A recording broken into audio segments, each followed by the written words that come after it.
So that went well. Sorry, guys. This is just. Yeah, I think we're back. I don't know. I need more painkiller. So that is can number 1 of the Hazy Jane. This is can number 2 of the Hazy Jane. I've got no idea what's going on right now, if I'm being honest. Other than I probably don't want to do that up there. Let's see if I can find.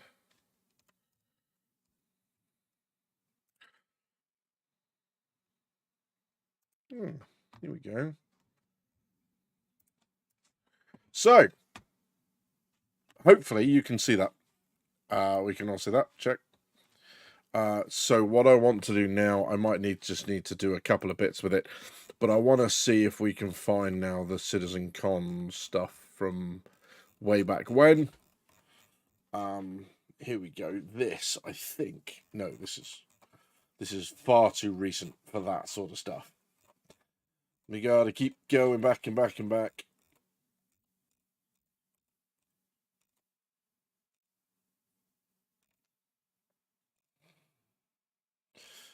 Right. So, this is it. Okay, we're going to go back to the beginning. Okay, and then what I'm going to do is I'm just going to make sure, I'm just going to bring this across, and I'm just going to make sure, okay, shouldn't, yeah, that's it. We saved it, kind of. Right, I want to make sure now that I have an output that is what they're talking about, okay, so I'm just going to add an audio output capture, create new, Google, that's what we're going to grab. Okay, so let's go properties. What are you going to device? Okay, so that's what I need to do from that. Now, what I need to do there is I then need to go and grab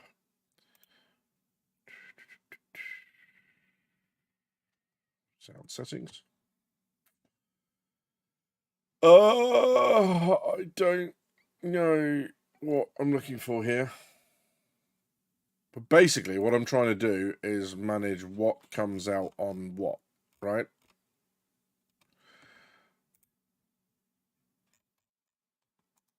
And that isn't it. That is not what I'm looking for.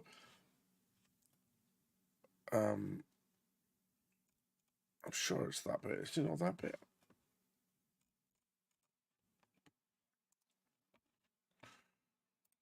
Here we go. So Google Chrome. So output is the top one, right? I'm almost there, guys. We're almost there. So we're going to go SFX is the top one. The SFX Elgato, Wavelink Elgato, right? So now what I should be able to do is go here, Wavelink SFX Elgato, right, and go OK. Now, when I press play, what should happen is you guys can hear that, right? Right? That's what's good. Oh, yeah. Yeah, that's working. Okay. Cool. Man.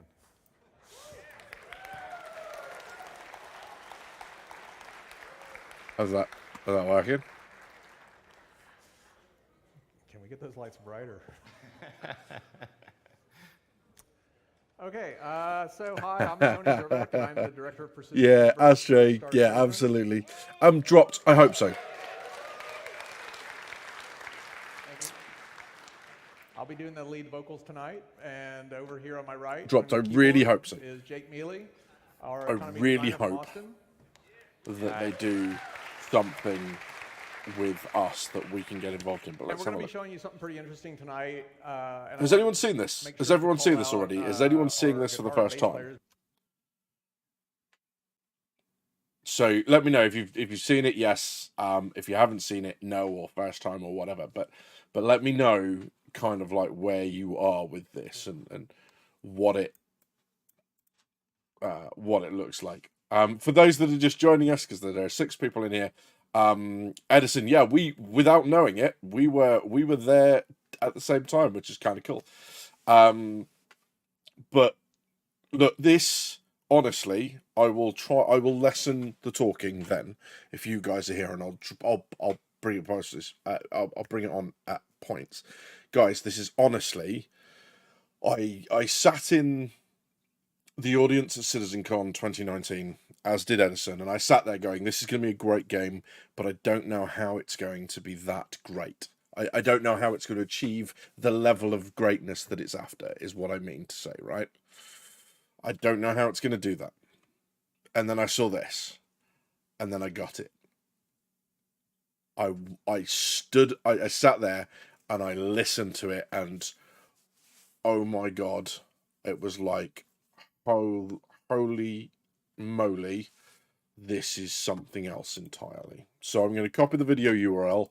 I'm going to put it in chat so you guys have it in case you want it. All right. So it's all there, good to go for you. But yeah, let's have a look. Back in Montreal, Martin and Robert Lizy. Yeah, that's right. They spent a lot of time working with us over the last, 4, 5, 6 months, very, very intensely on what we're going to be revealing tonight. It's been a bit of a stealth project recently. We've actually shown it to very few people within Cloud Imperium because we wanted to get it to a level of maturity to where it was very easy for people to understand what the benefits of this new technology were going to be. And I'm going to give you a glimpse of it tonight, but you're going to need some background information to truly appreciate it, so bear with me for a bit and you'll see why we consider it quantum leap. So, as everybody here obviously knows, Star Citizen is a very ambitious project. Our goal is to deliver a variety of incredibly I don't know if you heard at the beginning, there's a lot of talk. Give it 15 minutes. The room is silent. Thus far, we've been focused entirely on a single system, Stanton, which includes 4 planets, 12 moons, 225 economic nodes, 44 trading outposts, 13 rest stops, and 50 asteroid fields. So yeah, it's really big. The point of this presentation then is to give you a better understanding of how, when the first one's taken so long, we're aiming to kick things into overdrive so that we can deliver new systems much more quickly. This involves, obviously, a lot of different areas: procedural generation of terrain, modular art sets, algorithmic detailing of buildings and interiors, and a lot of other stuff. For the purposes of this talk, though, I'm going to focus on what I call the dynamic content. So, what is dynamic content? Dynamic content responds to player and NPC actions in logical fashion. It's systemic. This means that the universe is in constant motion, which makes it a far more interesting place to explore. Most missions should, of course, be dynamic in nature. They should only be offered when there's an actual need for something. This might take the form of a factory that needs some aluminum to create a retail product, a criminal that needs to be brought to justice, or someone that needs a lift from one location to another. At their core, missions are services provided by one party for the benefit of another, and they are therefore one of the fundamental ways by which imbalances in the economy can be addressed. Likewise, economic nodes, which include things like refineries, factories, and retail shops, need to be dynamic since they must continually take into account the various market forces and adjust accordingly. When demand for something outstrips supply, whether it's iron ore, bullets, or ship repairs, you expect prices to rise. And conversely, when there's an excess of something, you expect that prices will fall. There's more to it, of course. Concepts like marginal demand and price discovery require a fair bit of math. But in the end, it's all about the constant search for equilibrium as production and consumption levels vary. I'll get around to... So just so you guys are aware, he basically, through this, he talks about it at the level of a fairly robust kind of postgraduate discussion, right? So he's not easy to follow, and if he talks about it like an academic. So if I stop and explain it, it's not because I think anyone is just dumb. It's sometimes it's easier to put it in plain English and talk about it and kind of really flesh out, because sometimes I'm sat there listening going, yeah, wait, and there's a couple times I've had to pause and listen back 2 or 3 times to really get the thread of what he's saying. But that's just like, that's the level that he thinks at, right? And people that think like that, often they struggle to communicate, either because they communicate too little, they communicate too much, or they communicate like Tony, in the sort of language in which he's used to reading things, like reading economic documents and papers and all that sort of stuff. So that's the level that he communicates at. So it's not easy sometimes, but we'll keep going. Explaining probability volumes in more detail in a bit, but suffice to say for now that they dictate what you encounter as you travel through a given area. As such, they should definitely be dynamic. So, for example, if a new field of asteroids rich in valuable commodities is discovered, you'd expect to find a lot of NPC miners in the area, but as the resources are gradually depleted, their numbers should start to fall off. Pirates should gravitate toward areas with a lot of value to plunder and recoil as the amount of security ticks up. So let's look into each of these areas in a bit more detail and see why we've struggled to set up a single solar system and at the same time get a precise understanding of what needs to happen so that we can start moving a lot faster. We'll start with the missions. A Star Citizen mission is fundamentally just a container for code and data, similar in concept to a class in any of a multitude of modern-day programming languages. Inputs can be passed into a mission from either the runtime environment or services to allow for customization. This allows designers to do things like, say, inject the type and quantity of cargo, whether the ship should be damaged or not, and where the ship should be heading, into a generic transport scenario so that we can reuse the same framework for a lot of different situations.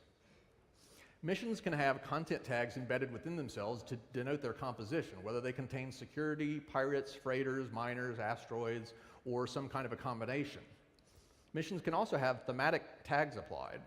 These don't specify physical content, but rather detail the headline story behind the scenario that a designer created. So designers can differentiate between a straightforward pirate encounter versus one that includes an ambush. Once these descriptors have been assigned, the missions are injected into a database that other systems can access so that they can be instantiated and customized depending upon the situation. Right. Let's go back literally a couple of seconds, right? What he's talking about here is the key difference in what Star Citizen's doing to other games, right? In other games, you know, even like World of Warcraft, right, with all the quests and stuff like that. Yes, this is part of his like, okay, gather these items, gather 10 of these items.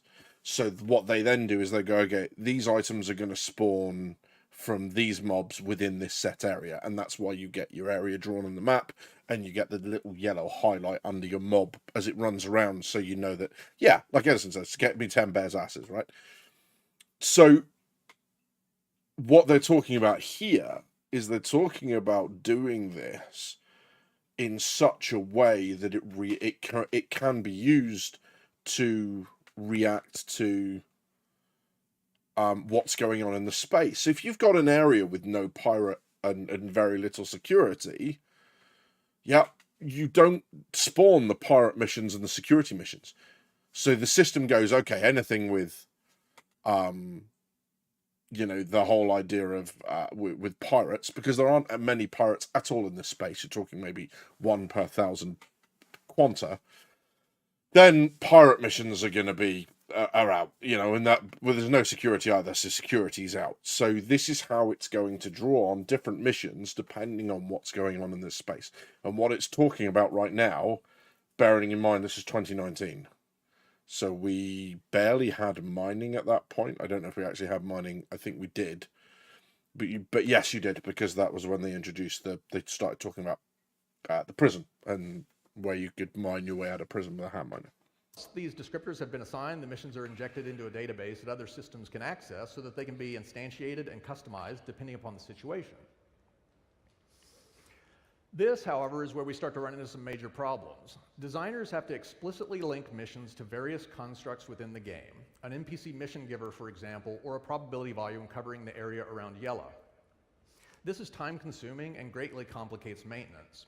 If a content tag, like Pirate, is split into subtags like Pirate Light and Pirate Heavy so that we can have more control over what we're aiming to instantiate, you have to go to every place you had assigned the original mission category and individually determine which of the new ones should be enabled.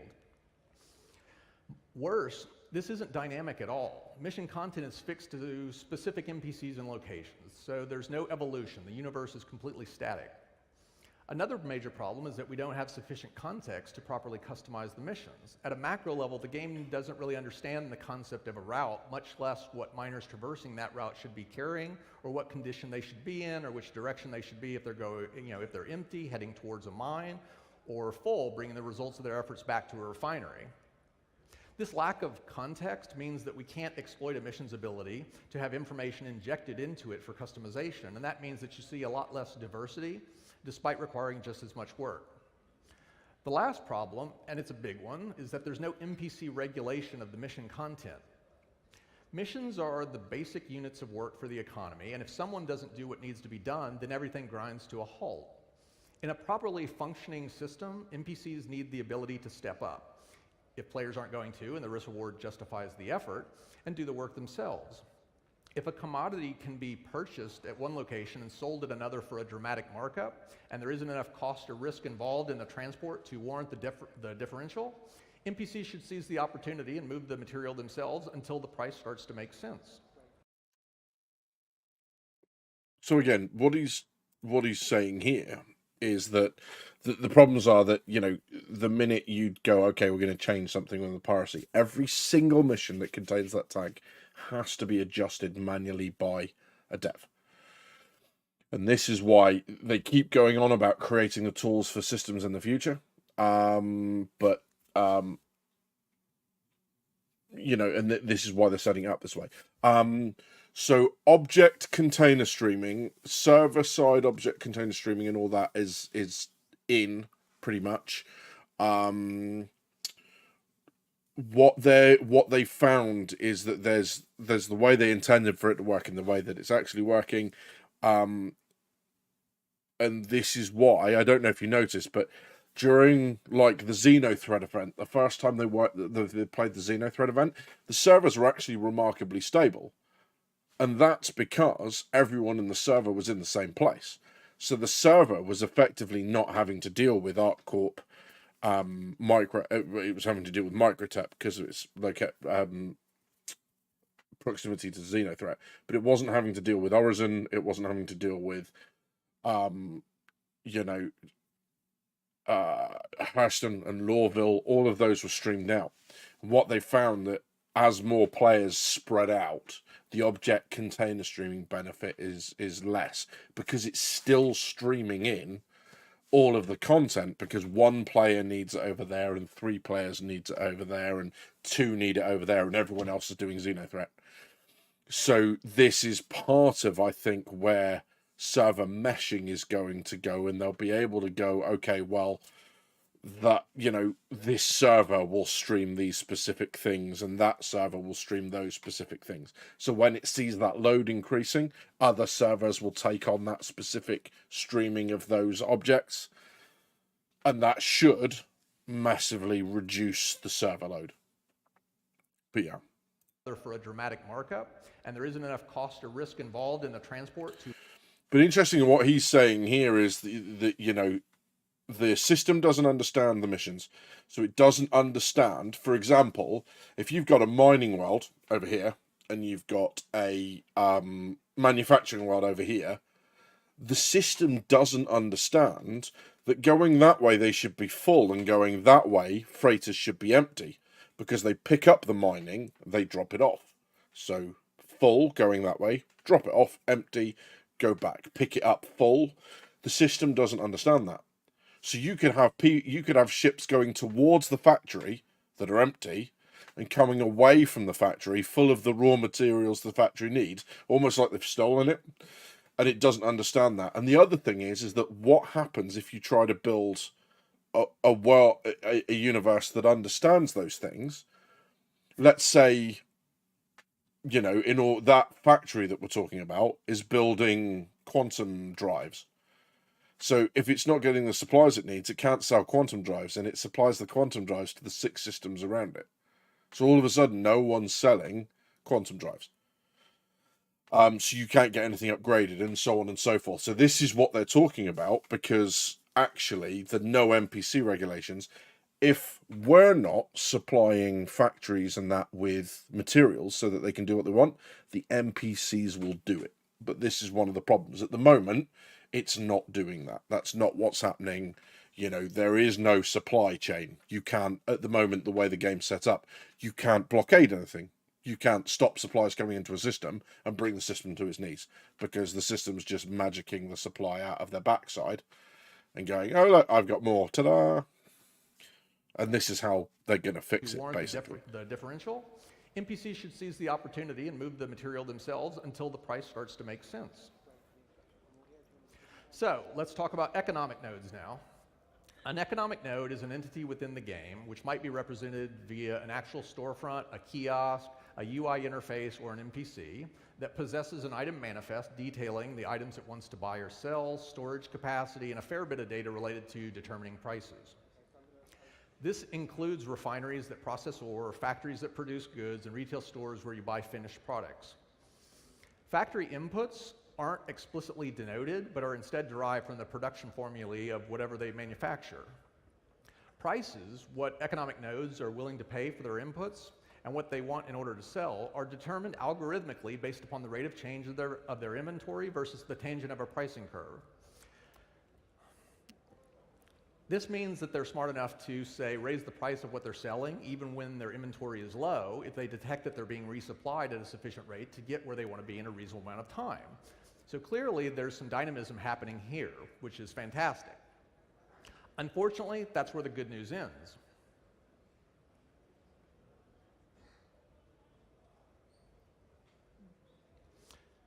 As with missions, economic nodes don't have any real context in terms of supply and demand, and there's no systemic flow of goods throughout the economy. Why does a refinery want ore? Why is an NPC willing to buy some drugs from you? Where does the shop get the goods that it's selling? Right now, the answer to all these questions is the same. We fake it. Economic nodes conjure up their own supply and demand out of thin air. If a node is designated as wanting to purchase a particular item, for example, designers dictate a formula that describes how that inventory will be gradually burned off so that they want more. These products you deliver to a node then, they don't actually go anywhere. There's no real demand. This is impossible to balance because while production and consumption are fixed, the player count isn't. Sometimes 100 players are interacting with an economic node, and sometimes none. And I mention this because behind the scenes, at the economic level, all of the players, despite being on different servers, really are connected to one single system. A real economy is a tangled web of dependencies, and you can't expect logical results when its gears can completely seize up due to the action or inaction of players. What we really need then is NPC regulation of the system, for NPCs to purchase items when they need them, thus keeping the demand side logical, while stepping in to help with the supply when players don't and the risk reward warrants it. This has ripple effects into other areas. If the demand for missiles spiked because there was a lot of combat, you'd expect that the commodities used to construct those missiles would start to rise in price. And you'd also expect to see more miners and freighters working to alleviate that shortage. If the price got high enough that those transports would be carrying a lot of value, so you'd expect piracy to increase, at which point you should start to see a lot more security patrols and requests for combat escorts. A simple change in demand then should be able to alter not only what you see as you travel throughout the system, but also the available missions. These kinds of knock-on effects, in fact, should happen regardless of whether any player is in an area, and that's a separate problem I'll talk about more when we get to probability volumes. So let's take a quick look at what it means to set up an economic node. As I mentioned, there are about 225 economic nodes within the Stanton system, and many of them deal with a lot of different items. Each of these items can specify its own production or consumption formula, along with a lot of other information, storage space, optimal inventory level, price offsets, and much more. This information can be archetyped, but of course the world's a lot more interesting if every economic node is a bit different, so there's still a lot of customization that winds up happening.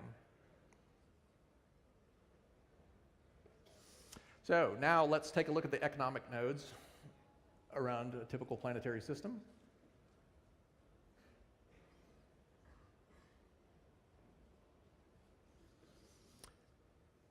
And finally, let's take a look at the economic nodes around the entire Stanton solar system. That's a tremendous amount of data to set up and maintain as we're routinely adding new items and changing prices. And the worst part is that it's all extremely rigid. There's no way to have an economic node increase how much of something it produces or consumes, because those things are attached to formulae that have no understanding of external events. So right now, designers try their best to brute force this stuff, to make it feel like it's a systemic world, even if it's not. If an area is configured to have a lot of pirates, they increase the price offsets and demand for goods at nearby nodes. If the number of pirates is subsequently decreased, or maybe more security is added to the area, then the nodes are updated to reflect that fact. It's a ton of work, and while this sort of hand tweaking does yield something that feels vaguely logical, if static, it's definitely not a real solution, and it doesn't even begin to address the major problems. Now we come to the last of the major areas for which I wanted to illustrate the problems that we currently face. So, what is a probability volume? A probability volume is an area of space that contains information detailing what you should see as you pass through the area. It's an optimization of sorts in that it allows us to achieve a desired effect, a certain number of pirates in an area, or a particular likelihood of encountering a freighter filled with iron ore, without having to burn a lot of computational horsepower simulating things when there are no players around to see it. This is accomplished via linking mission content tags to probability curves that span all or part of the expanse of the volume. So, for example, you can denote that security ships are commonplace near Port Olisar and gradually fall off over a couple hundred kilometers, whereas it's very rare to see pirates who would prefer to avoid security close to Port Olisar, but more likely to see them as you get farther away. There are quite a few different types of curves denoting, because until a player actually accepts one of these missions and heads to that location, there are a variety of probabilities. I think some of our notes got screwed up here. Anyway, so one of the more interesting types of curves is the spoofing curve, which allows missions to skirt the normal rules, requiring that they can only be created in the proximity of a player.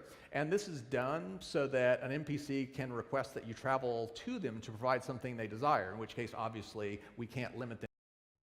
There we go. Sorry, working through some technical problems. I do apologize that's really, really annoying that it keeps popping up and doing that. Hopefully I'll make that go away now. Notorious, mate, you missed a lot. Yeah, sorry, Shadow. It's interesting. Has it? Good spot. Good spot. Yes, he has. He's only got his feet down on one side. Look. God damn it, Tony. So yeah, it's one of the really interesting things that, you know, he's talking about, that it doesn't react to the dynamic universe, that it doesn't understand supply and demand is effectively what we're saying here. Okay. Now, what he's talking about in terms of probability volumes is this is the space that you're traveling through.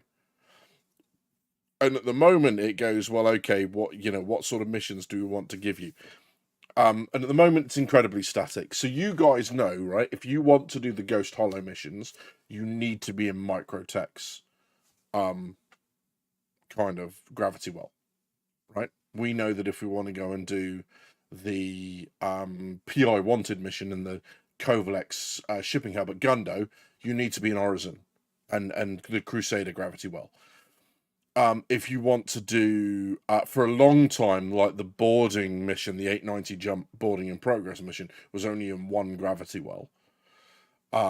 So that's what he's talking about at the moment, the being static. So what we're seeing at the moment is you go to a place, you do those missions. If you want to do the new 600i kind of derelict outpost stuff, you go to Crusader because you know it's on Daymar, right? And at the moment, that's what, you know, you go there, but you know what's waiting for you, you know what's going to happen.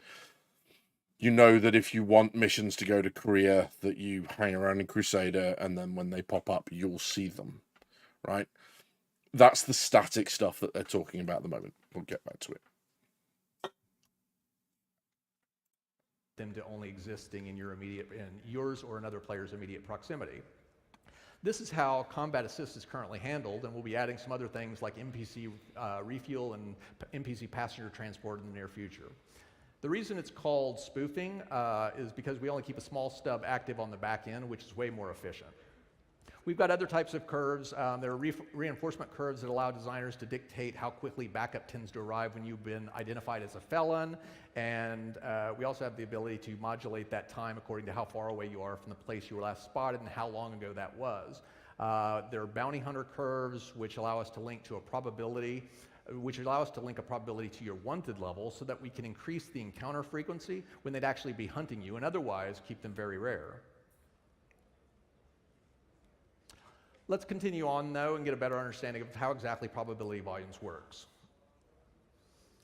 Here we have an area of space that's marked up as having a certain probability of pirates and freighters, security, asteroids, and derelict ships.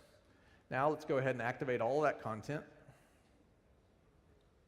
That's a lot of content to simulate when no one is around to see it. A lot of pathfinding NPCs, animations, vehicle physics, collision detection. Now let's go ahead and introduce a player and clear the board. Those pirates and freighters and everything else, they still exist, but only in a probabilistic state. As the player traverses through the volume, we roll the dice on the various curves and force the probabilities to make a choice. Does that content exist at that location or doesn't it? Here, the player gets a hit from the asteroid probability. So the mission database is then queried to find missions with the associated content tag, dynamic parameters injected, and the mission is instantiated. And now a bit later, the player trips the freighter probability and then eventually runs into a pirate. Right. Lots of big words that don't need to be big, right? What he's talking about here is that they filled this area with random encounters. As you travel through, the game then decides whether or not you trigger one. And that's literally all he's talking about, is that, that's all that's happening. Maybe, you go past some shipwreck. No, not interested. So then you come up against a pirate. It chases you, you fight it. And this is literally what's happening every time you get pulled out of quantum between a moon and a planet, right? That's this. Sometimes you trigger it, sometimes you don't. If you get it 3 times in a row, you're just really lucky, unlucky, whatever. The key point here is that much of the world exists as a superposition of probabilities until a player gets sufficiently close that the wave functions collapse, at which point we instantiate them and start simulating the full-blown entities. One of the quirks with probability volumes is that they usually represent a variety of low-frequency events. Space is big after all, and even in a pretty heavily populated area, you shouldn't be running into other ships all that often. The problem is that the likelihood of multiple events happening simultaneously is a product of their probabilities, meaning that it's very unlikely you'd ever see 2 or more at the same time. So let's go ahead and see what this means in practice. Here's a player traversing a probability volume. He makes it through a good part of it before the freighter's probability curve determines that an encounter has occurred, at which point the probability volume queries the mission database with the freighter tag and instantiates a compatible mission. The player continues on, and shortly thereafter, the pirate's probability curve indicates a hit, which triggers another lookup into the mission database. There's nothing fundamentally wrong with this. In fact, it's a pretty accurate representation of what you'd realistically expect to see. 2 rare events happening on their own schedule. The systemic behavior of the freighter and the pirate, even if spawned separately, would allow them to logically react to one another. So if they were spawned in close enough proximity, the pirate might even attack the freighter.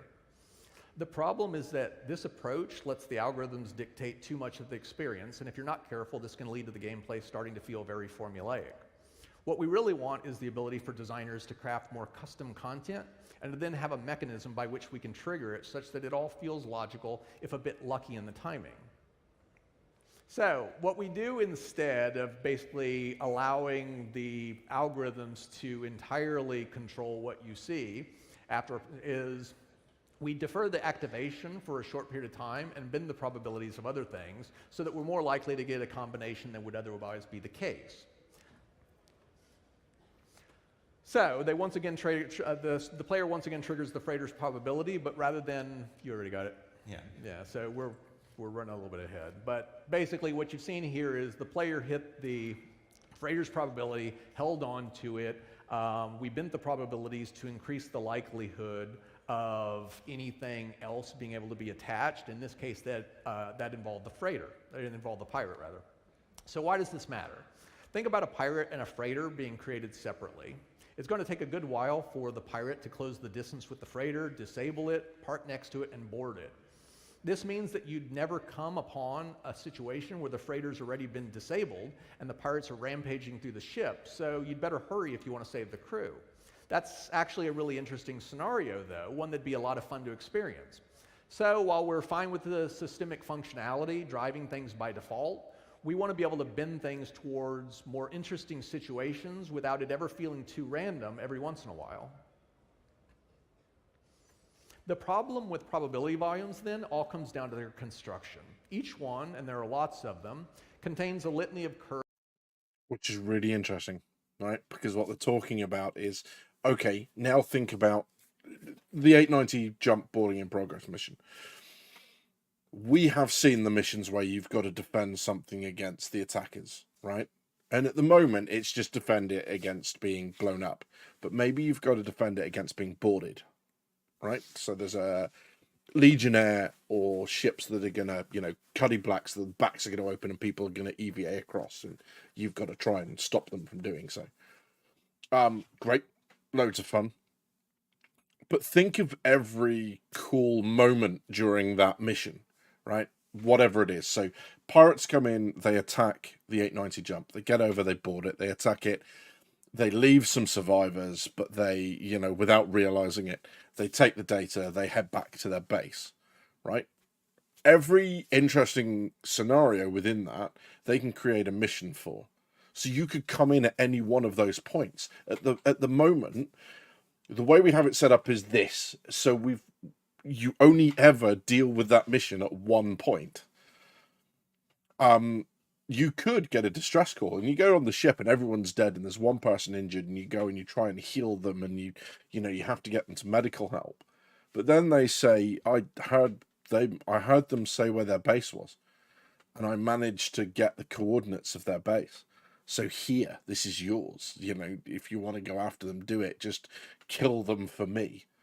And you've got that kind of amazing, now it's reacting to you and you react to it. And it's like, well, what do I do with the ship? Do I claim it as salvage? Do I, hand it off as a salvage contract to someone else?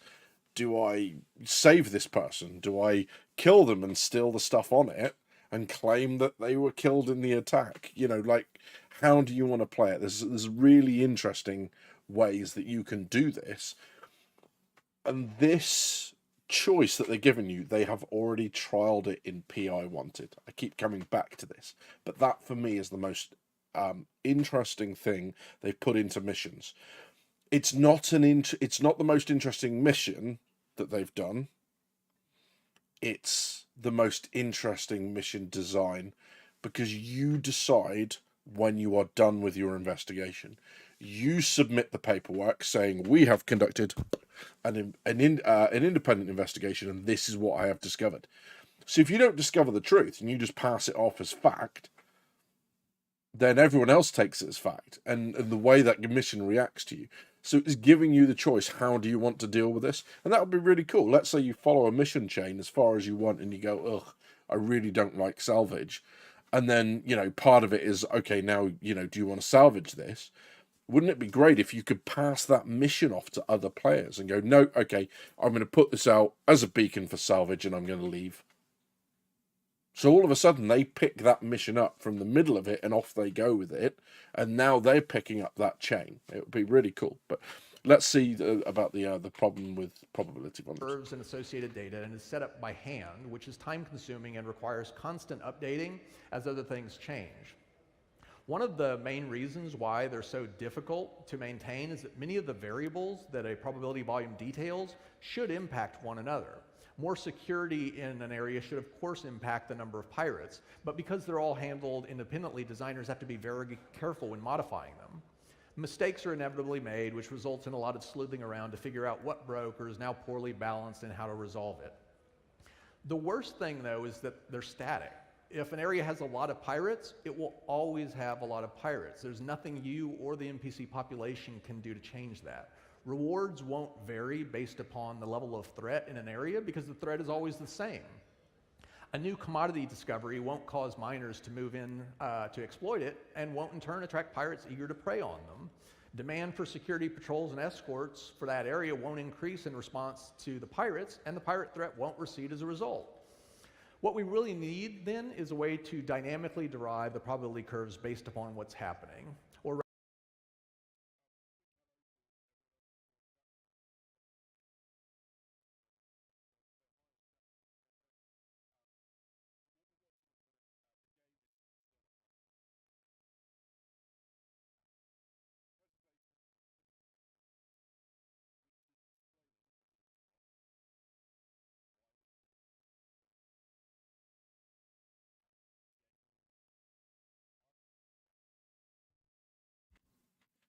Thanks, Sten.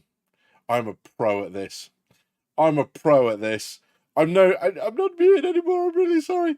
But yes, sorry. It's why that I'm living up to the drinkers with gaming problems tag, and the alcohol has me a little bit less focused than maybe I'd like to be. I'm a few cans in at this point, but yes. So what we're watching at the minute, the game's not working for me, so what we're watching at the minute is a presentation that was given at CitizenCon 2019 that talks about why this game is going to be different to the games that have come before it, how it's genuinely going to react to us as new players, and form a genuinely dynamic universe that reacts normally. What he's talking about at the moment are the problems with what we've got at the minute, and those that are thanks, dropped. Cheers, mate. You lie, but you lie well, sir. But you know, they're talking about the problems that they have at the moment, and for those of us that have played the game, we've lived this. We're experiencing this right now, and I'm trying to kind of link it back because he does talk at a very kind of high level with his ideas. But let's get back into it. See where he's at now. rather should be happening when we manage to resolve all these problems I've been pointing out across the solar system. So I've called out a lot of very serious problems, things that require enormous amounts of bandwidth to set up and maintain, and that still fail to deliver the experience we want. What we actually want is a dynamic, logical universe. We want the demand for goods and services to be the result of a legitimate economic need, and we must have sufficient runtime context so that we can customize these modular mission templates. NPCs must be able to contribute in helping to turn the gears of the economy, from buying and selling goods to creating and accepting missions. The system needs to automatically balance itself so that we can focus on the high-level rules instead of the details. All of this, too, has to be incredibly computationally efficient, which means we need a more focused simulation engine, one that's only concerned with what we need to achieve the desired effect. If we're ever going to reach a point where we can deliver new solar systems in a reasonable amount of time, then we're going to need to make a quantum leap. So, what's the solution? They ban you right now. I hate the Liberator. Yeah, I'm supposed to flip. We'll flip over to the other. Yep, let's go ahead and flip the screens.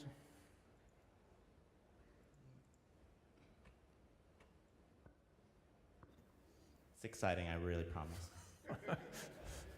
There we go. Yeah, there it is. So this is quantum, and I know what you're thinking, and I've seen this before. If the visual... This is where they got us, right? Don't ever pick a fight with a drunk badger. I'm not drunk. I'm just, you know, I've got to say, I'm an absolute fan. If you haven't been to a Brewdog, then you just be careful. They're London price drinks, so it's all £6 a pint in the UK. However, Brewdog Hazy Jane is a really, really nice beer. So yeah, it's a what do they call it? An IPA, pale ale. But yeah, it's a really nice beer. But this is where they really started to wow the room, because we're all looking at this like we know it, right? We know what the star map is. Boys and girls, you haven't seen anything yet. Look, you know, particularly familiar is because we started with the solar system map that we released years ago. But this really is a totally different beast. The original star map referenced static data. There was nothing dynamic about it. but quantum is totally different. no For microtech. starters, it That's has how access old to this all of is. the back-end services and can pull whatever data it needs from them. Everything you see on the screen then, that's real-time data pulled from the game. So let's go ahead and take a quick tour of the system. You know them well, Notorious. Yeah. Okay, let's go ahead and jump on over to everyone's favorite gas giant, Crusader. Yes, Macho. Yeah, both myself and Edison, who's in the chat, with her. And in the Something else. background there, you can see Port Olisar. Let's go ahead and bring that up. Now, I mentioned that we're connected to all the real-time data. Let's go ahead and see what the players are up to. Those are players. Oh, you were there, Macho. Awesome. So There might be a plan. each for of me those red to dots is organise a real player, thousands of them across well over 100 servers. Bar Citizen Now, this year, so watch the to space. be honest, we recorded this earlier mainly because we didn't know how many people would be playing the game while we were doing this show. 'Cause y'all are right here, right? And I figured it would be totally anticlimactic to say, here are all the players, and 3 dots showed up. So let's go ahead and continue the tour of the solar system and jump on over to Daymar. So obviously, And this you was can when there see were a 50 number of players. people affixed to the So what planet. you can Some tell of by those this, look at the obviously are amount going of to be dots as you outposts. look Some of around them in the are background as inevitably well. mining. The Over quantum there on the right, is you can pulling see the data current player list. from Let's go ahead and all see what a couple servers. players are up to. Just go ahead and highlight them so we can see where they're This at. is across all servers. You're seeing this. And let's go ahead and jump to Circo Worm and see where That's he's it. Yeah, at. you click 30K. It looks like he's in Loreville. Here he is. Hi, buddy. And you can actually see some deaths down on the planet there. So obviously there's been some conflict there. And you actually see, let's go ahead and back out a little bit and find there's a contract to the right. You have access to missions, so you can see that Clipsos Norwang is requesting personal transport to Loreville, and he's willing to pay $4,500. Good on you, buddy. Let's go ahead and jump on over to Ariel, and we can get a view of those probability volumes that I was talking about earlier.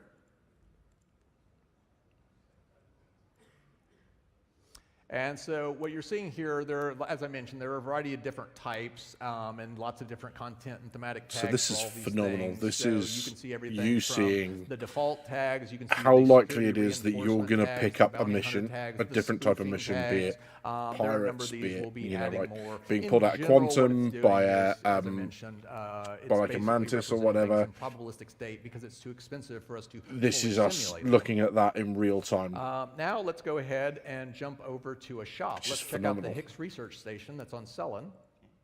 Yeah, we've got to go over to Crusader.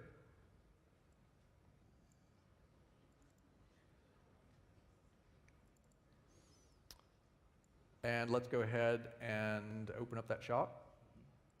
Oh, look, here's. Yep, there's Outpost Correa, and you can see that there's a lot of death around there. And over on the Yeah, right, at the Hicks I've Research done the Station, mute you can thing see again, all the haven't I? things that it buys and sells, and So yeah, what this those is prices have really been interesting doing because over what you're time. watching in that was how likely it was that you encountered a mission. Now, I suspect I know what you're thinking at this point. This there's is all all your very pricing cool, graphs and but stuff, it doesn't really and as solve any of Masho the said fundamental problems in, that I mentioned earlier, and chat, that's totally true.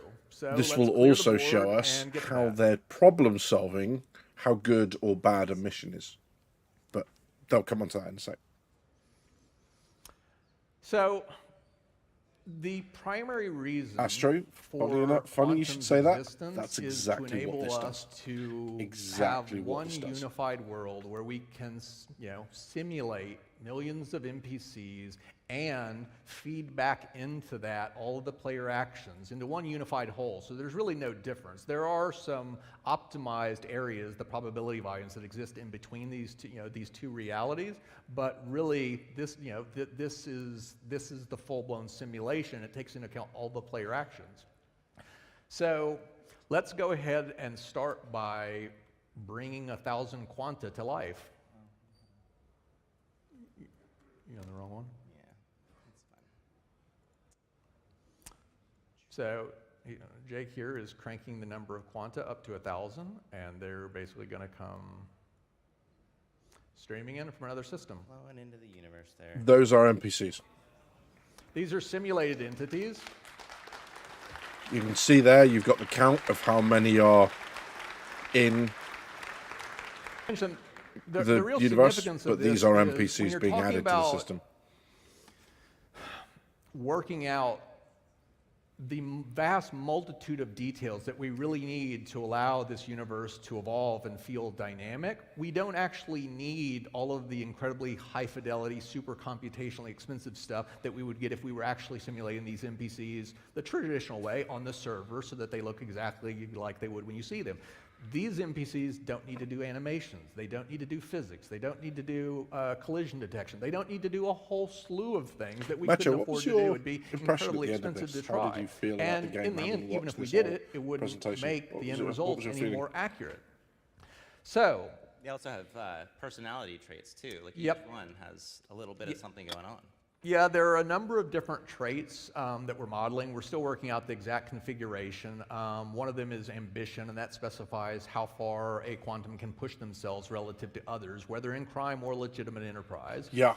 Another one is intelligence, and that dictates what sort of things. Yeah, they how can did you feel pursue about and it? How well much they of the can do picture did something. this complete for you? and how Happiness is enthused a did it measure of leave you whether a about the game? quantum, the singular form of quanta, is miserable or content, and unhappy quanta want to change their situation, move to a new location, change occupations, and that sort of thing. Aggression controls the lengths to which a quantum will go to achieve their objective. A business-oriented quantum with a lot of aggression might push their workers harder, trading their happiness for more profit, and as a result have to deal with more turnover. And lastly, criminality, that determines the amount of criminal behavior that a quantum will consider. No criminality equates to a law-abiding quantum. Having a very little means that they might be willing to commit some minor crimes like smuggling or illegal mining. And a lot means that they're open to piracy and murder. They can have possessions, store up money, own a ship or property, have a home. Now, all of these quanta have basically come to rest within the system. And the reason for that is because there's nothing for them to do. There's no reason for them to get up off of the couch. So, let's jump to the next slide. Yeah, absolutely, Astro. Macho, yeah, absolutely. This We're is not going in yet. to add a little bit of interest to the system by But adding an aluminum when line you to look at Delamar. this and see how fleshed out this is already, as Macho said, have a look at the So system that we've they've now got. injected a mine onto to do this Delamar, already. and yet you see the It's very quanta simplistic. It's still like full refuse to do resources anything, and that's whatever else, because but there's no economic reason for them all to they're do it. doing There's is nothing to do with they're the ore adding that they could go one and extract. thing, and the game's go ahead and reacting open up to that it. So card, rather though. than going, That we card need a represents supply the route, mine we on need Delamar, aluminium to be and taken you from can here to see a here. couple They're of just stats going, towards okay, the top, aluminium quantity mine, and purity. and then quanta And figure what out these where it is needs to go. basically telling you So the how game's then doing much of that everything with it. material It's is in really that mine, interesting. And purity is to some degree a measure of concentration. It effectively details how easy it is to extract it. There are a couple of parameters at the bottom that are temporary. Those will eventually be derived from those top two parameters, but for right now we can override it for some of the testing that we've been doing. So let's go ahead and jump to the next.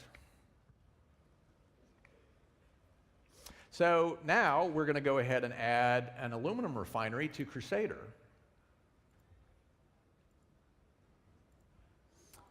And immediately, So here's their interface. you will see the quanta start springing to life. And what's So we've got happening the is star they've all system. figured out So they've added an aluminium mine that refinery and a refinery. it wants So the quanta's now to going, build up oh, a okay, I stockpile can of make aluminum. money by In order doing to this. do that, it And that's why you needs see them some now raw moving. aluminum ore, and thus it's willing to pay for it. And so the quanta are seizing upon that economic opportunity, heading out to Delamar, doing the work, extracting that ore, and taking it back to the refinery. And this will continue until it's full. So let's go ahead and open that card up again, and we can watch the refined aluminum ore gradually build up. Yeah.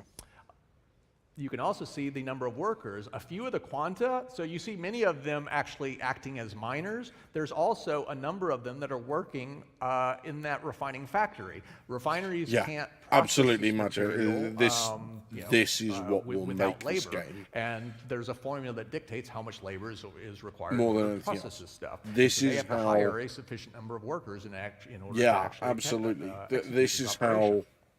And so this would We are going to be able continue to for quite a while. influence Let's the go ahead and economy, speed up not the control it. simulation a bit. Yeah, we influence the economy. We don't And drive go it, ahead and because keep when watching we're the not doing it, aluminum when inventory a refinery that's really needs finished, so they're something now of a building up their resource, raw ore to basically load the up. Quanta And will after do it that, if we're not the doing it. entire economy So comes the to universe a is going to halt. keep, There, you know, the working one like that. refinery we've added has no more incentive to buy more. Its storage houses are already full. But there you go. And therefore, it's not willing to buy. Aluminium's Since it's now, not the willing to refinery buy, is now Quanta have full. nothing to do. It needs no more aluminium, so now you see nothing's moving So around what we're anymore. going to do now is add a factory. So they need, before we do they that, need let's to add head on something over that's to the power plant using formula. the aluminium that the refinery is And you can see refining. here that building a power plant, just like refining ore, requires something. It requires 10 workers working for a duration of 60 ticks. And it also notably requires 2 units of refined aluminum ore in order to produce 1 power plant. It's got to be more complicated than that, I promise. So. Yes. Again, we're building up. So let's go ahead and add the factory to Hurston.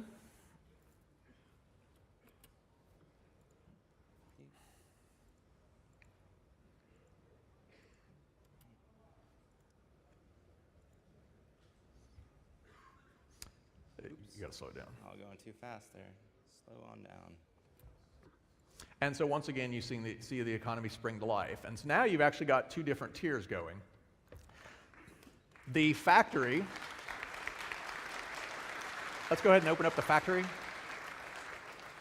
The factory, just like the refinery, needs workers in order to build these power plants. It also needs refined aluminum. So now you've got multiple things going on.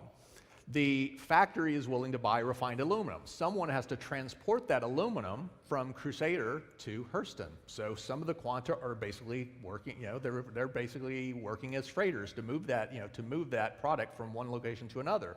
Some of them are working at the factory on Hurston. Some of them are working at the refinery on Crusader. Some of them are heading back to Delamar to actually do more mining. So you've got an entire little, economic cycle going here. However, it's going to wind up exactly coming that to a dead end here. Let's go ahead and accelerate it phenomenal again. when you think about it. So now Like when the before, factory is because full, eventually the factory needs fills no up all more of its refinery. So the warehouses. It refinery can't gets take full, anymore, therefore the has no more refinery need- needs has no more mining, need so for no one's refined going to aluminum. mine anything That will anymore. eventually shut And down once the again, refinery, everything which will in turn grinds to eventually a kill off the halt. miners.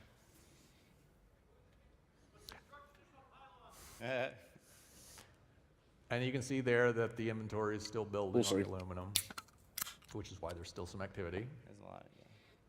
But as soon as it's done, it starts flatlining, so you see that the inventory is capped out. Yep, and now they're almost done. The factory is basically got, it's got all it can handle. The refinery has all of all it can handle. Therefore, the entire loop, draws to close again. So let's add one more node. Let's add a shop that sells power plants to ArcCorp.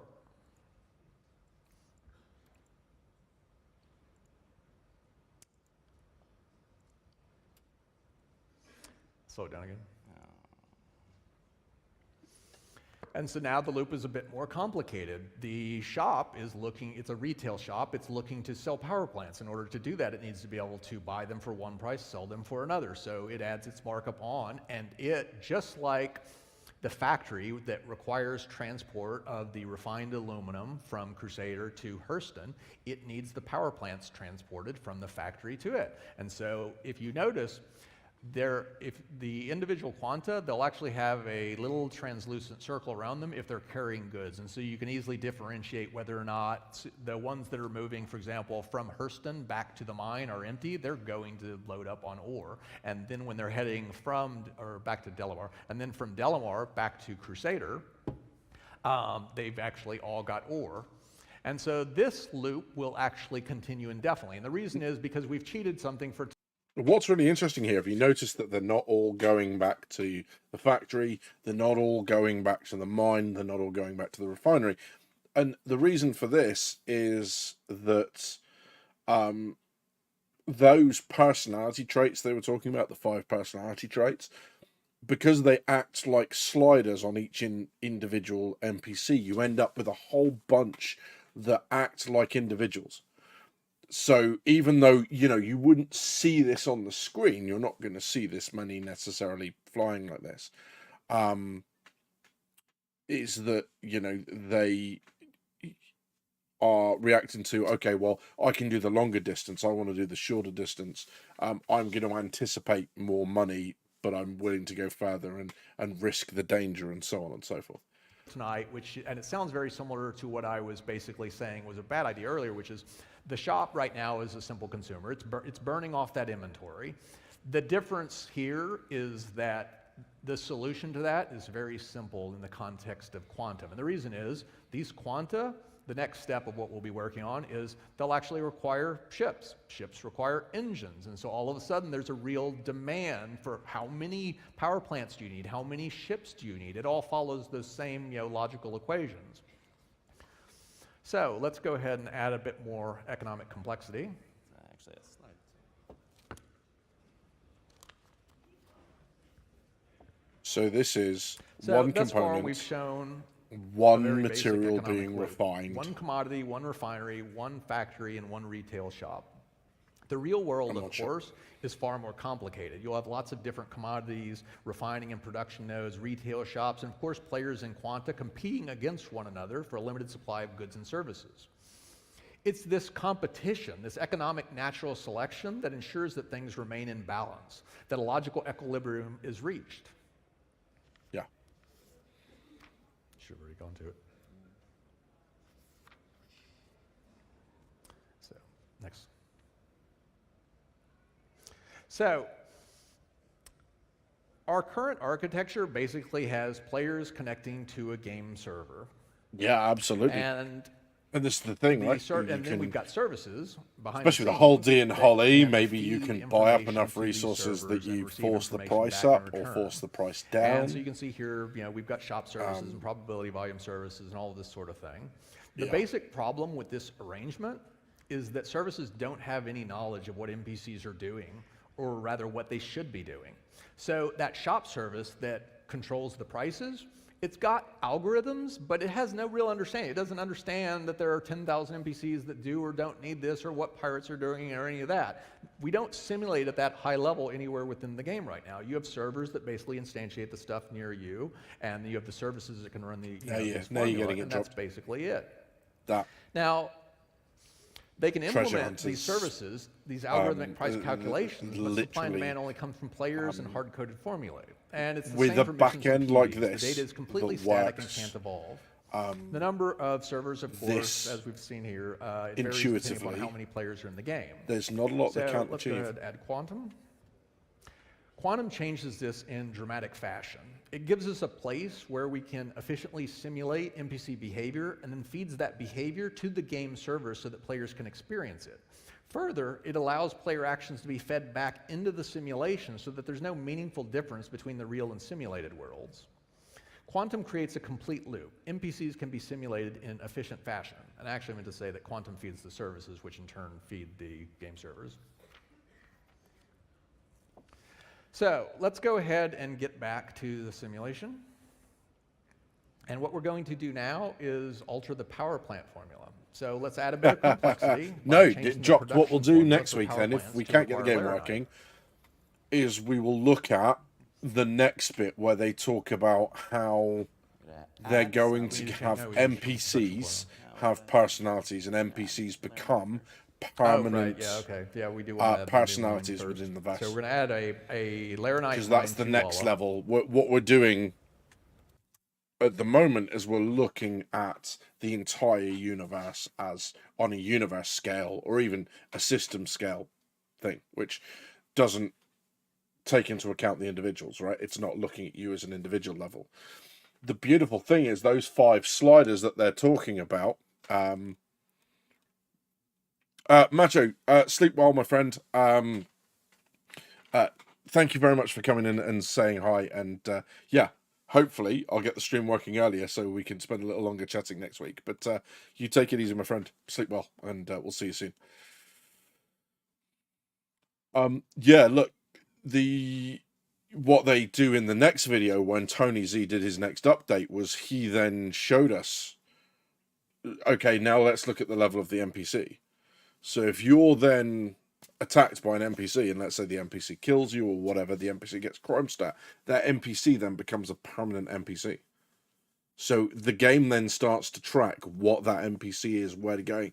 So it's almost like, it sounds like they're going to start to implement something along the lines of the Nemesis system, potentially, that is in like Mordor, Shadow of War, and all that sort of stuff, where you can bump into that NPC that attacked you a couple of weeks, a couple of months ago, and now they're head of their own crime syndicate. And literally, that's the example they use. I use their example, not mine. But yeah, absolutely phenomenal. Space Indiana Jones, absolutely. And then we want to go ahead and add a refinery for this laranite. We'll add that to the Hurston L3.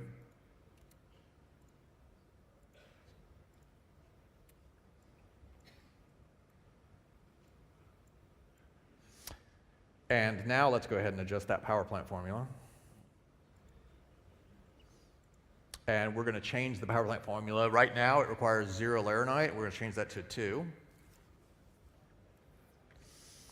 And what we're going to very quickly see here is that we're going to start getting some laranite flowing to the Hurston factory so that the power plants can continue to be created. Yep, and that's that loop of guys right there. That's what they're taking. Now, one of the important things here is that let's go ahead and look at the Hurston aluminum. Bring Hurston factory aluminum.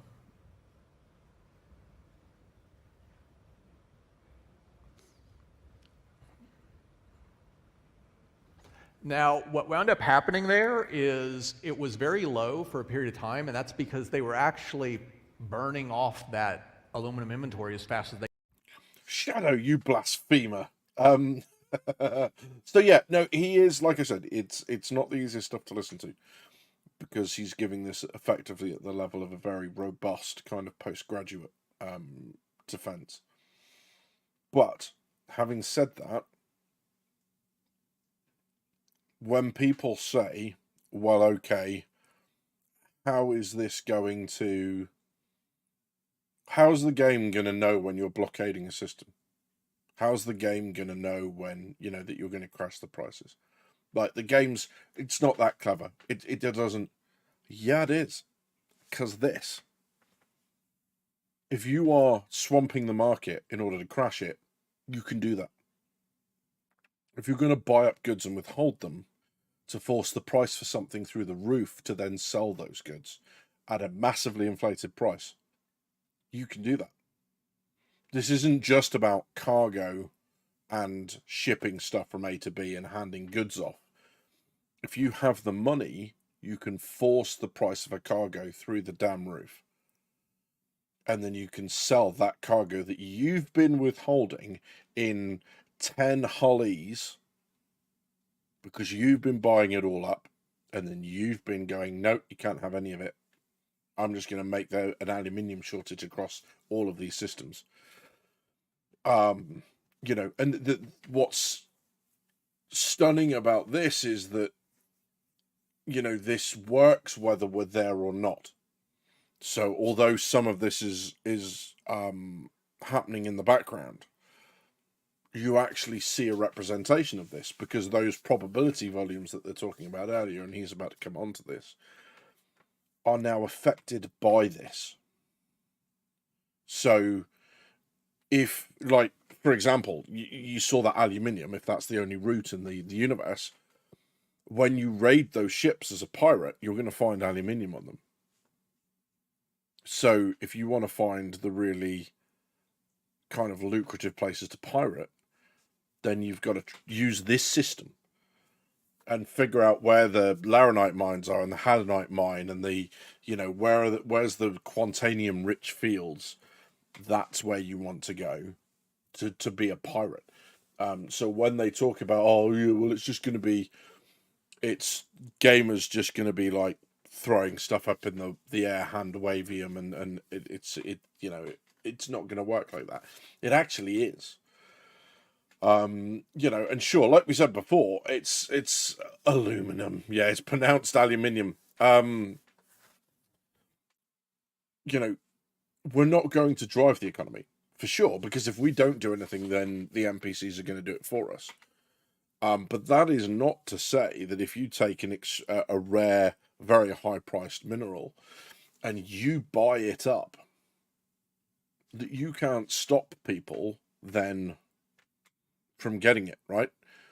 Because it's yeah, no worries, that's true. You know, you're talking about, for example, you know, you even take those missions where you don't buy the cargo. If you then don't deliver it and just keep hold of that cargo on your ship and then hand that off to someone else because now it's physicalized, sure, you picked up a bit of a crime stat for theft, but they've just picked up 500, 700, whatever SCU of cargo that's not making it to a refinery or whatever else. So yeah, no, I don't think anyone's trying to claim that you can control the economy, but locally you could crash it, or you could force it through the roof and, you know, and then sell the goods after you've artificially inflated the prices. They could get it. And the reason why you see that spike there in the aluminum inventory is because as soon as we altered the formula so that power plants now require laranite, they were still receiving from all these freighter transports. They still had aluminum coming in, but they could no longer produce power plants. So it stalled, and then all of a sudden they started stockpiling. And then when you see that the aluminum started falling, that's because finally they started receiving supplies of laranite, and they were able to resume the production process. And so all of a sudden, their aluminum started getting burned off at a natural rate.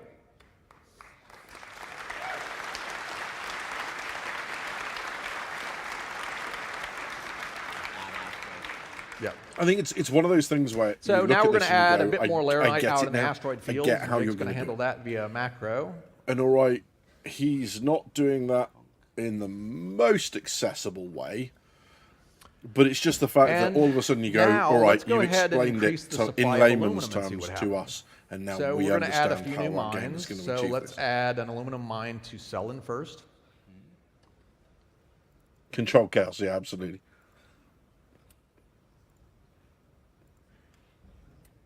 And let's add one to Aberdeen as well. Yeah. Look, you know, Shadow, and I'm not trying to say that you're wrong for not enjoying it. I'm not. Absolutely. There are some games And that I lastly, don't we're want to gonna do explain, Lyria. understand the science behind.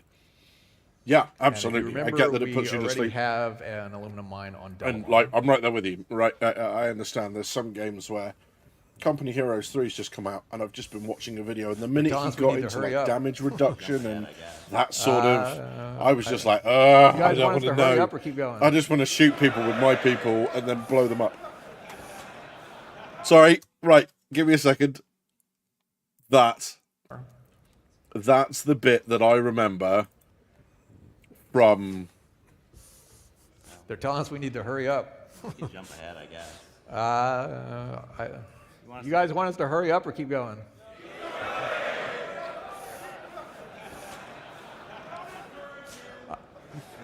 All right, so it's like 400 to 1.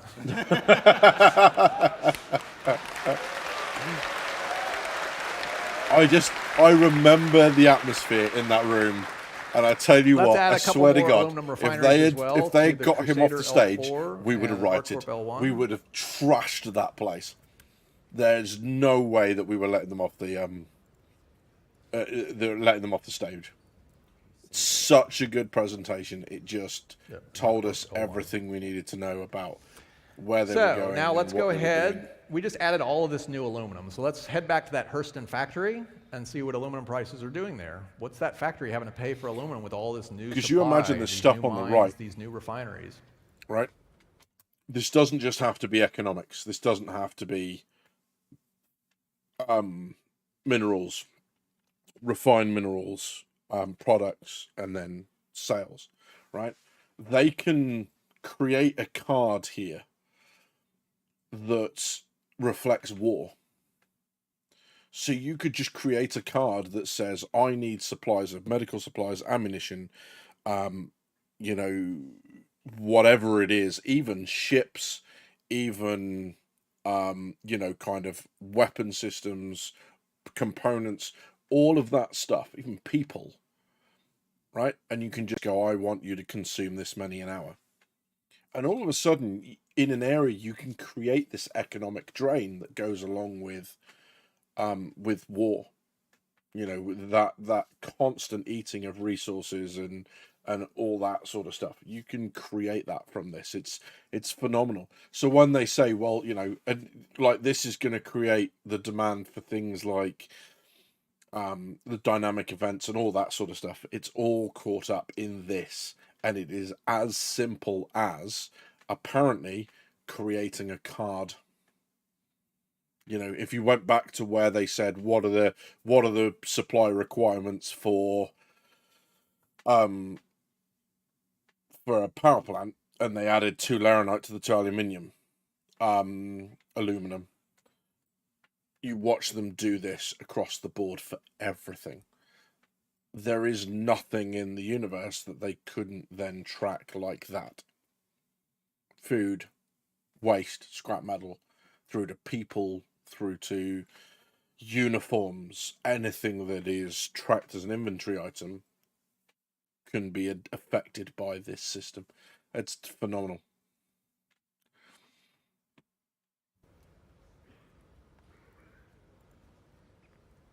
And there you see that the price is starting to fall off. There's your supply and demand, right? What's amazing? Okay, so let's go back to that in a second. Right? So this is literally just, so you've got your price here. Right? This is just a representation of what's going on in the game. This is one readout. Right? What's going on in the game. So let's say Quanta manages this across all shards. When was the last time you went to the World Trade Division or the, you know, like the Hurston Business District, that sort of stuff? This could be reflected in real time in the games. So going there and seeing the price, so you could go, okay, what's the price of it in the Stanton system? What's the price of it in the Pyro system?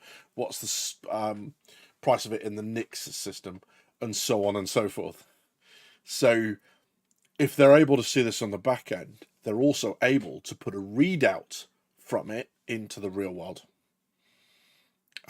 It would be, yeah, exactly that. Yeah, those screens suddenly meaning something would be amazing, right? But yeah.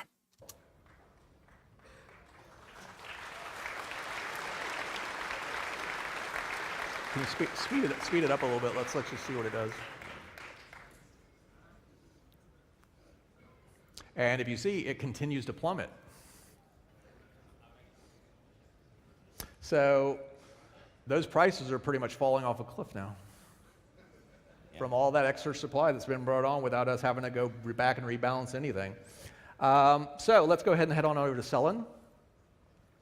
And you can see that Cellin is in very close proximity to Crusader. So you've got an aluminum refinery and aluminum mining, yet there's very little activity. And the reason is because the aluminum at that mine is very difficult to extract. So let's go ahead and adjust the mining time on Cellin from 180 to 120. Here it is. And what this again reflects is how difficult it is to extract from that particular location. And so you see there now, you see a few guys are actually willing to put in the amount of work necessary to extract it. Not all of them, it's still a lot of effort. And this comes back to every one of these guys having their own individual set of traits. So some of them were willing to endure, more risk, more, more effort, that sort of thing. So let's go ahead now and increase the laranite consumption. Hurry up a little bit. You can jump ahead to the. Let's just go with normal pace. All right. There you go. So let's make the laranite more difficult to work with and more rare and see what happens there. So we're going to adjust the global laranite refining time from 60 to 120. We're adjusting the time on Walla to be. We're going to do both. The global refining time, we want to take it to 60 to 120, and Walla's extraction time goes from 60 to 180. That's right. 60 to 120.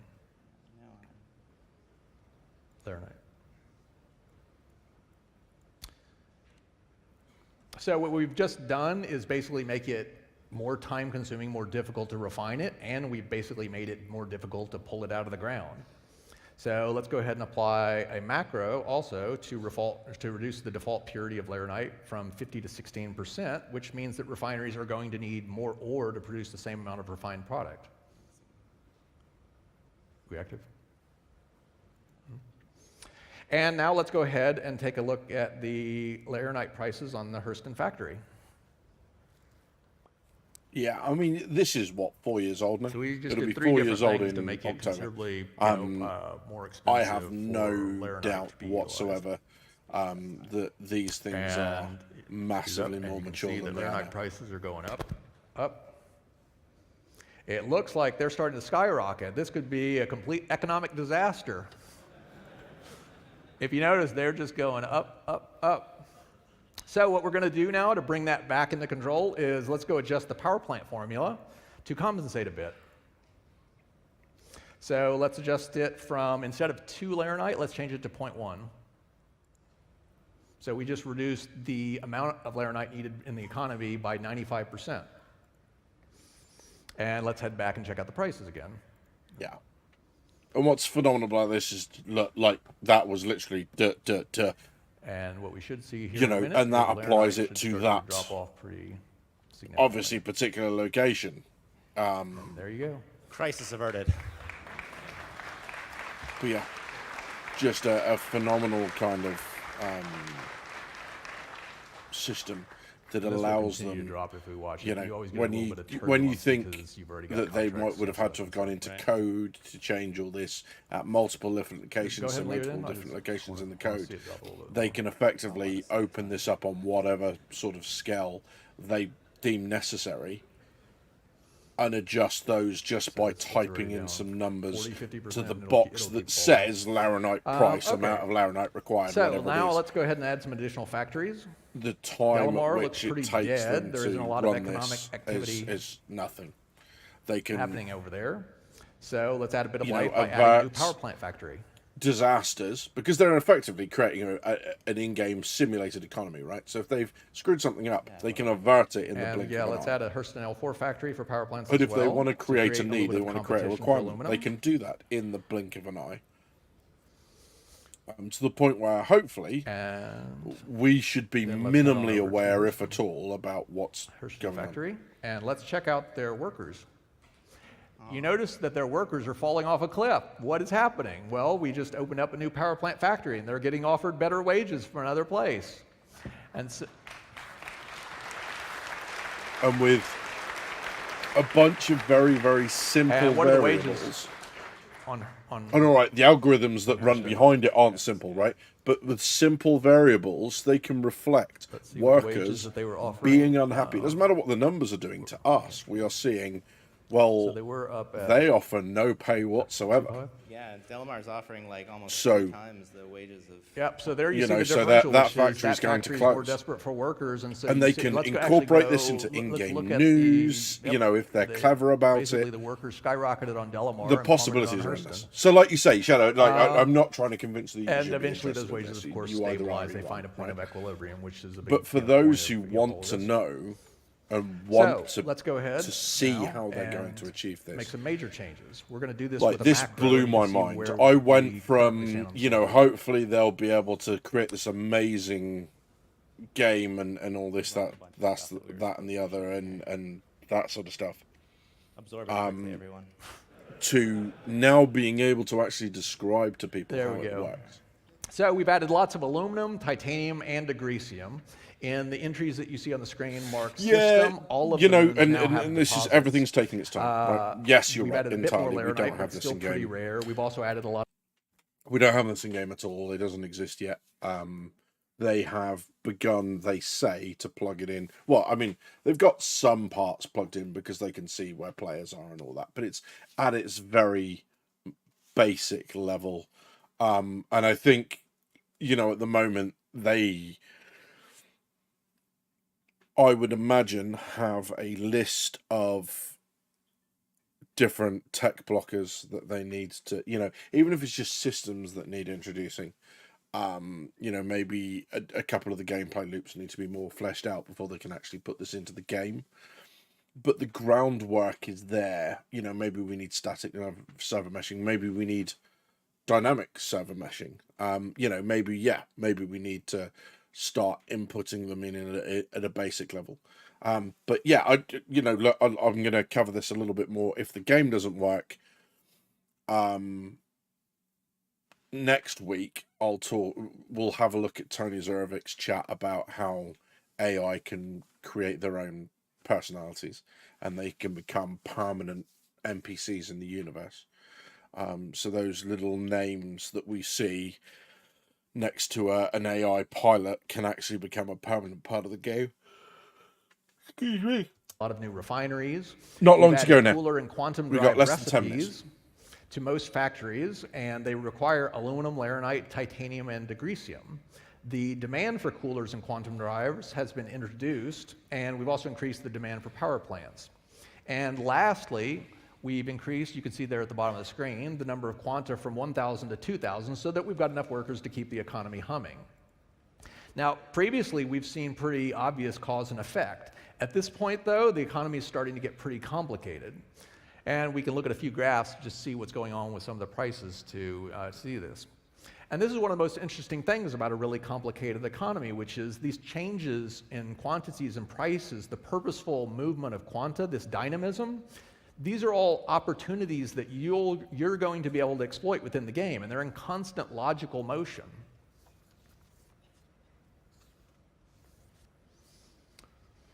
So, let's hit the next one. Be a shame if somebody came to steal from these people, huh? Yep, we'll bring up the slide. Oh, okay. You gotta bring the slide. All right, so now we've introduced some pirates. Let's go ahead, and so you can see that there are 4 pirate kraken. There's the Nova Riders, Low Riders, Nine Tails, and Dusters. Pirates have to return to one of their bases in order to refuel, rearm. Let's go ahead. If you notice, they head to the areas of highest value. Let's go ahead and zoom in there. And you can see that those are missions being created by the NPCs, no different than players would. In other words, you see a lot of deaths on a route that's got a lot of value. The Krakens. And go ahead and hover over some of the those Kraken have been released this year. If it wasn't these are contracts that are being thrown out by the so NPCs that's on why that we had route. the What's Kraken happening is images. the NPCs are basically being, some of the freighters are being picked I think on it by was the pirates. CitizenCon they announced the destroyed, privateer. And now that NPC has the ejected Kraken and needs privateer module. transport back to civilization. And so they're requesting that. And these are missions that would be fed back into the game that you'd see, and you could wind up accepting these.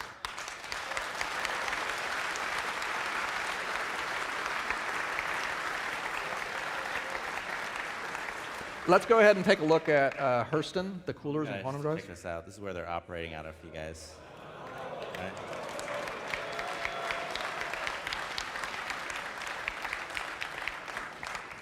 What do you want to go check out? The Hurston, let's look at what happened to the cooler and quantum drives. Oh, yeah. So since we've now got a lot of pirate activity on that route, we want to see what's happening to the cost of some of those goods.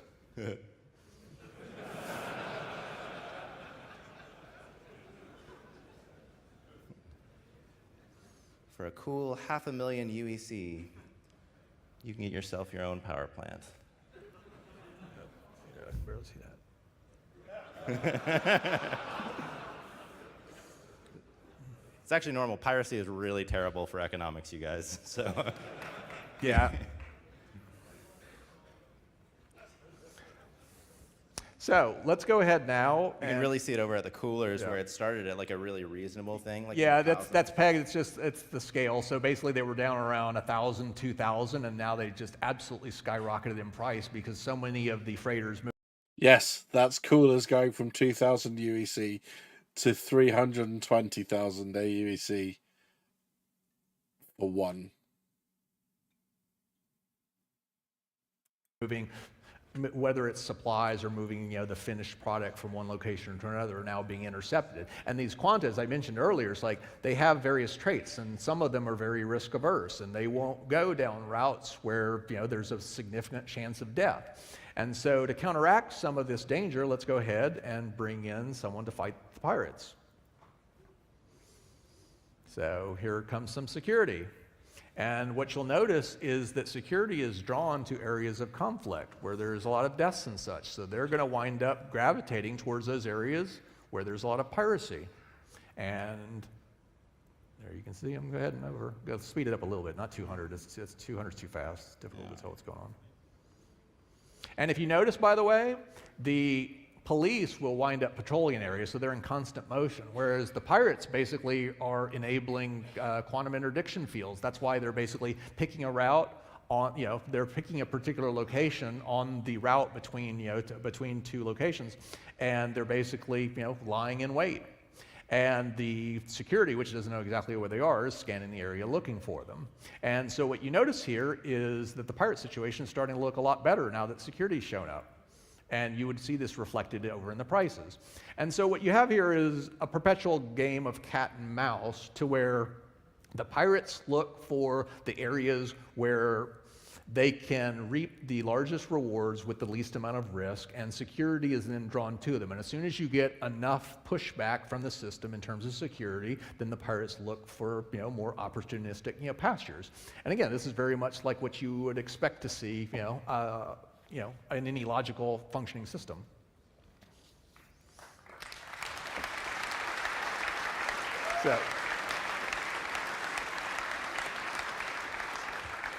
So let's go ahead and turn on the grid. And what you're looking at here is one of the big problems I referred to earlier, is how we wind up getting samplings of this, of how we generate probability volumes. And so what this is showing you is we can look at one of these high conflict areas, and it's basically tabulating exactly what's in that area. So you can see that there are 10 total quanta, 1 freighter, 11 pirates, 5 security. It also shows you the total value being transported. You know exactly what's going down that route. Let's take a look at a few other locations. Here you see the security and pirates are fairly even. 6 pirates, 7 security. A decent amount of value, 6 freighters. So there's actually an almost equivalent number of freighters, pirates, and security. This is the information that quantum, and it's a small piece of the whole, this is what it would wind up feeding periodically to the probability volume services, so that designers no longer need to go in and say, oh, well, we're going to hard code a certain amount of security, a certain amount of freighters, and it can never change. We ship it, that's all it's ever going to be. In this case, the simulation is running, it's constantly ebbing and flowing. And your actions over on the game side get factored into this result. I was about halfway back, like right next to the center aisle. I'm very loudly cheering for this. In fact, if you listen to the prisoner, when they introduced for years prisons, we've you had can actually hear me in that just one. the back-end services and the game servers, and the fundamental problem was that we didn't have a single area where the entire game could be simulated, where NPCs could request goods and services because they have a legitimate economic need and could vie with players to provide those things.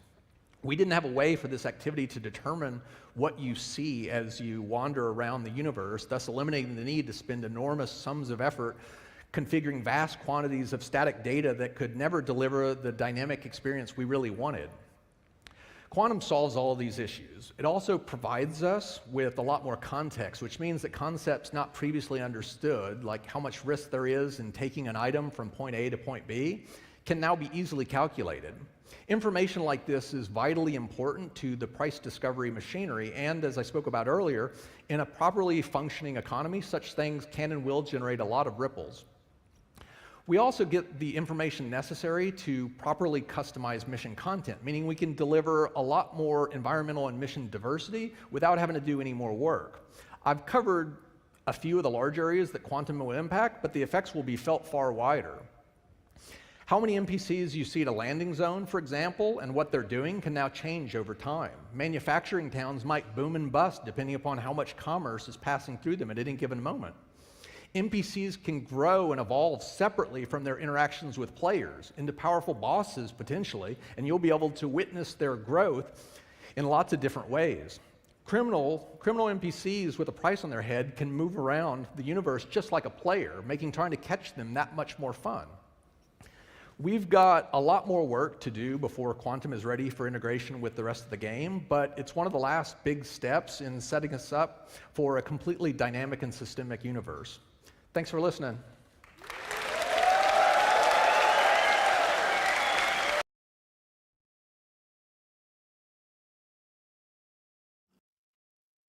So, thoughts?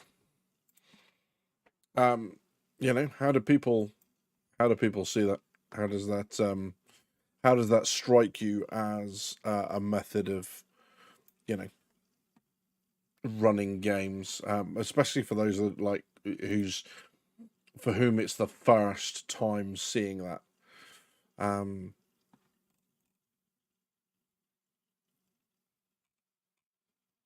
It blows my mind. I've got to say, it's just one of those things where I just think, you know, it is something else entirely. I'm just going to go see if I can find the CitizenCon 29, because we didn't get a 2950 because obviously that was in the middle of the lockdown. Boo.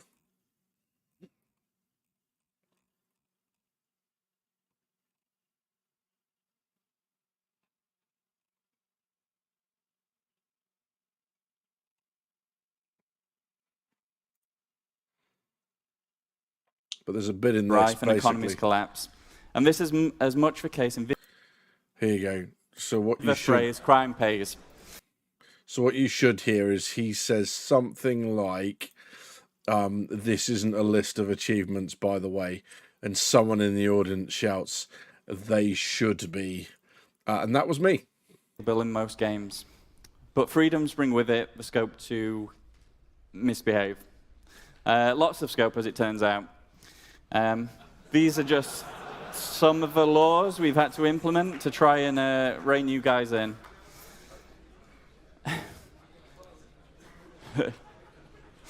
Yeah, these aren't achievements. Yeah.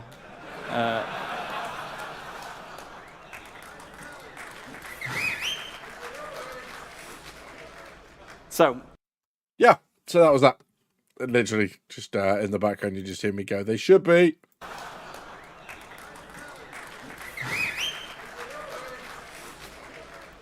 Yeah, that was me. Just gobbing off at him in the middle of the presentation. Yeah, I really enjoyed being there. And if you get a chance to go to a future one, then I highly recommend it. If not, for those in the UK, there may or may not be some plans in the offing to set up a bar citizen on CitizenCon day to get us all there, and I'm hoping against hope to get other UK streamers and content creators there to all be there for the thing if they are not at CitizenCon itself. And I'm hoping to do that at a fairly decent location in the UK, but we shall see. We'll see where we land. But yeah, I mean, I've lasted 40 minutes over when I should have been here. But yeah, Drops, I'm really glad you did like it. It's one of those things that, you know, it's probably worth watching a couple of times just to get a handle on how it works. And really kind of, but you know, it's so much closer, I think, to reality when you are able to say, oh, not just, oh, it's going to be the best game just because I saw this one gameplay segment, but when you can actually, you know, explain why it's going to be that good, then, you know, that's something else entirely. Yeah, I would have loved to have gone to CitizenCon in LA this year. It's just not going to happen for me, unfortunately. The money is such that isn't gonna work. But we shall see. We'll see what else plays out. But yeah, I've lasted 40 minutes over when I should have done. It's definitely past Badger's bedtime because he's got to work tomorrow. So thank you ever so much for sticking around, guys. I really enjoyed it. I will have a backup plan like this for when the PTU doesn't like me, which seems to be an awful lot nowadays. But thank you very much for popping in. Really appreciate all of you sticking around through all the pain and stuff. But yeah, I shall. No, Shadow, it's fine. Like, listen, no one ever. Like I said, I'm not going to judge anyone for coming in here and being a white knight and being overly positive about the game. I'm not going to judge anyone for coming in who's had it up to here. I was pretty pissed off when the game wasn't working either. So I was very angry. And managed to rein it in enough on stream that I could put something up on YouTube. But yeah, and we could watch this together. But no, look, I wouldn't be doing this if it wasn't you guys in having a chat with me and making your opinions thought, because it's so much more interesting when you have a variety of opinions. You don't just sit in an echo chamber. But it's been great. Thank you ever so much for stopping by. And it's been nice, actually, to be able to do Drinkers with Gaming Problems and actually have the drinking side of it. I'm not sponsored by them, although Brewdog, if you're listening, I'd love to. But yeah, Brewdog, Hazy Jane, give it a go. If you're not into the fruit, don't do the guava one, just do the normal Hazy Jane. But yeah, really nice lager. But yeah, enjoy yourselves. Have a very, very good week, and hopefully I will see you again Sunday next. Take care of yourselves.